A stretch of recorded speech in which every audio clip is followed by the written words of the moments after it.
রাজধানী ঢাকা সহ সারা দেশে বৃষ্টির সম্ভাবনা রয়েছে, তবে তাপমাত্রা অপরিবর্তিত থাকতে পারে বলে জানিয়েছে আবহাওয়া অধিদপ্তর।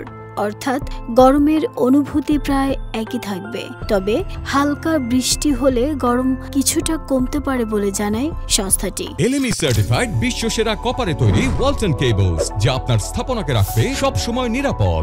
21 সেপ্টেম্বর পরবর্তী 6 ঘন্টার জন্য ঢাকা ও পার্শ্ববর্তী এলাকার আবহাওয়ার পূর্বাভাসে আবহাওয়া অধিদপ্তর জানিয়েছে আকাশ আংশিক মেঘলা থাকতে পারে, এমনকি হালকা বৃষ্টির সম্ভাবনা রয়েছে।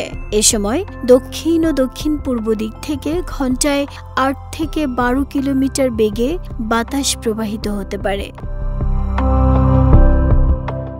আবহাওয়া অফিস আরও জানিয়েছে দিনের তাপমাত্রা সাধারণত অপরিবর্তিত থাকতে পারে। সবশেষ ঢাকায় তাপমাত্রা ছিল 27.6 ডিগ্রি সেলসিয়াস। এর আগে ঢাকায় সর্বোচ্চ তাপমাত্রা ছিল 34 ডিগ্রি সেলসিয়াস। গত 24 ঘন্টায় 5 মিলিমিটার বৃষ্টিপাত রেকর্ড করা হয়েছে।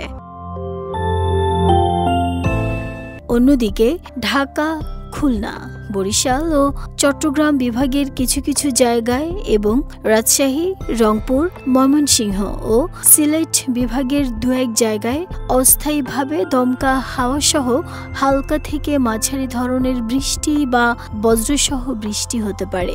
একই সঙ্গে সারা দেশের কোথাও কোথাও মাঝারি ধরনের ভারী বর্ষণ হতে পারে। নাহিদা স্মৃতি, দেশ রূপান্তর।